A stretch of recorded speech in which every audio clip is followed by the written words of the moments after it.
శివాని. నేను 7వ తరగతి చదువుతున్నాను. గ్రామాల్లోని పూర్వకాలం అమ్మాయిలను వేరుగా అబ్బాయిలను వేరుగా చూసేవారు. అమ్మాయిలను ఇంటి పనులకు పరిమితం చేసి అబ్బాయిలను చదివించేవారు. వారికి చదువుకోవాలని కోరిక చదవలేకపోతారు. అటువంటి ఒక అమ్మాయి కథను బుర్రకథ రూపంలో మన ముందు ప్రదర్శించబోతున్నారు. అందరికీ నమస్కారం. నా పేరు ప్రణతి. నేను 7వ తరగతి చదువుతున్నాను. అందరికీ నమస్కారం. నా పేరు అక్షర. నేను 7వ తరగతి చదువుతున్నాను. అందరికీ నమస్కారం. నా పేరు శివాని. నేను 7వ తరగతి చదువుతున్నాను. జయము జయము మన భారత మాతకు జయము దిగ్విజయము. తందాన తానా చదువులనిచ్చు సరస్వతి తల్లి చల్లగా చూడమ్మా. తందాన తానా సిరులనిచ్చెడి శ్రీ మహాలక్ష్మి కరుణ చూపవమ్మా. తందాన తానా శత్రు వినాశము చేసేడి దుర్గ జయము నీయవమ్మా. తందాన తందాన దేవనందనానా తరికిట జం తరిదా. అక్క, ఈరోజు ఏ కథ చెప్తున్నావు? ఏదో కాదురా, నల్ల మహారాజు కథ, కౌరవుల పాండవుల కథ, సీత కష్టాలు. ఏందక్క, ఆ కథలన్నీ పాతకాలం అయిపోయినాయి కదా, కొత్త కథ చెప్పరాదా? ఏంద్రా, పాత అంటే రోతగా ఉందా? పాత గ్లాసులు, బిందెలు, వెండి పల్లాలు, బంగారు గొలుసులు అన్ని తీసి బయట పారేస్తావా ఏంటి? ఇప్పుడు కొత్త కొత్త అంటున్నావు కదా, కొత్త అంతా పాతలో నుంచి వచ్చింది కదా. అదే, ఇప్పుడు నేనేమన్నానని కరెంట్ షాక్ తగిన కాకిలాగా అట్లాడిస్తున్నావు. పాత అంటే రోత అని నేనేమన్నా అన్నానా? కాలం మారినా మనం పాతలోనే బ్రతుకుతున్నామా? బస్సులు, రైళ్లు కొత్తవని ఎడ్ల బండిల మీదే ప్రయాణిస్తున్నామా? మరి తమ్ముడు చెల్లెలి, మీరు అనవసరంగా గొడవపడి కొట్టుకొని రసబస చేయకండి. సరేలే తమ్ముడు అన్నట్లు ఈరోజు మనం కొత్త కథ చెప్పుకుందాం. మంచి పని ఉంది. చాలే వచ్చు. ఈరోజు మనం చెప్పుకోయే కథ పేరు సీత ఇష్టాలు. పేద ఇంటిలో పుట్టి పెరిగిన పైడి బొమ్మ కదరా. తందాన తానా చదువు సందెలో పేరు పొందిన చక్కనమ్మ కదరా. తందాన తానా ఓటమి నెరుగక పోరాడే ఒక వీరబాల కదరా. తందాన తానా 10 మందికి నీ ప్రేరణించే వర్తమాన కదరా. తందాన తానా తరికిట జంతరిత. ఇంతకు ఎవరు ఆ పైడి బొమ్మ? ఏమియా కదా? అయ్యలారా, అమ్మలారా, తెలుగునాట రామపురం అనేది ఒక పల్లెటూరు. ఆ పల్లెల్లో శివయ్య, గౌరమ్మ అనే 2 పేద దంపతులు ఉండేవారు. వారికి కలిగిన తొలి సంతానమే సీత.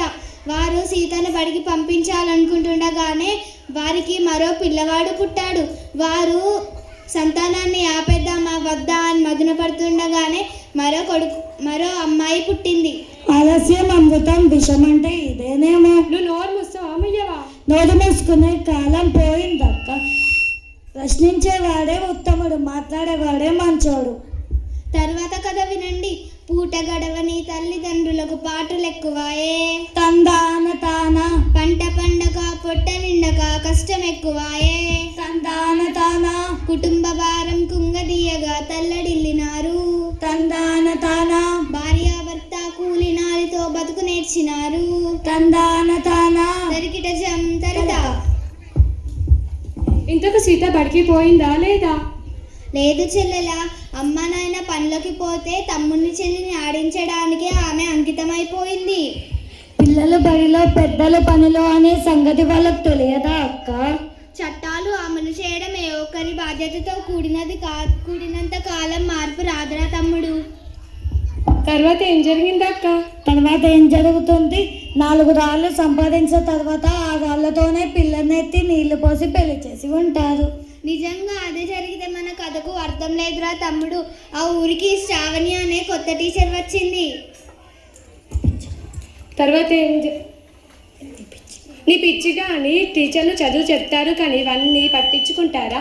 ఒకవేళ పట్టించుకొని చెప్పినా వినేవాళ్ళు ఉంటారా? ఒకవేళ విన్న మార్పు సాధ్యం అవుతుందా? తప్పకుండా సాధ్యమవుతుంది. మా బడిలో టీచర్లు రోజు పాఠాలతో పాటు మంచి మంచి కథలు చెప్తారు, ఆటలాడిస్తారు, పాటలు కూడా పాడిస్తారు. అవును రాజు, శ్రావణి కూడా అటువంటి టీచరే. ఆ ఊరికి రాగానే ముందుగా బడియుడున్న పిల్లలు ఎవరెవరున్నారో వారు బడికి వస్తున్నారో లేదో తెలుసుకున్న తర్వాత వాళ్ళ ఇంటికి వెళ్తూ వెళ్తూ శివయ్య వాళ్ళ ఇంటికి కూడా వెళ్ళింది. అయితే అది గమనించిన గౌరమ్మ సీతను దాచిపెట్టి అటువంటి వాళ్ళు ఎవరు మా ఇంట్లో లేదని చెప్పిందా? నువ్వు అతిగా ఊహించుకో, అక్క చెప్పింది విను. రాజు ఊహించింది నిజమే. గౌరమ్మ సీతను దాచిపెట్టింది. అయ్యో, అప్పుడేమైంది? శ్రావణి టీచర్ వచ్చిన పని చెప్పకుండా శివయ్య దంపతులకు కొన్ని మంచి మాటలు చెప్పింది. ఏమని? ఓ భారతీయుడా, ఓ బాలబానుడా, వినవయ్యా, వీణుల విందుగా తెలుసుకోవయ్యా చరితను ముందుగా.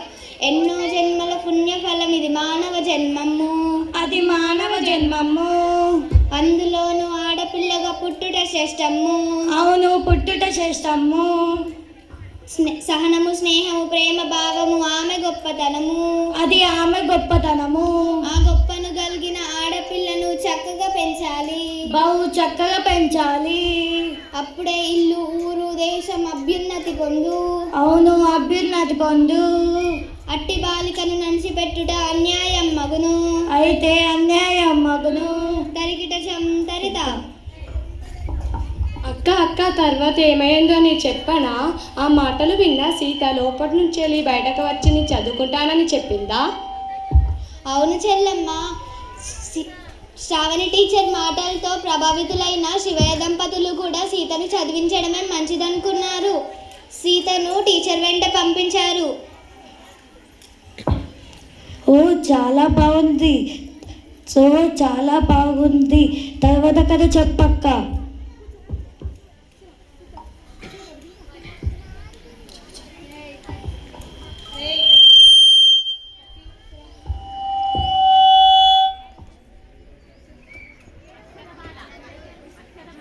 అక్షరమాల నేర్చారా?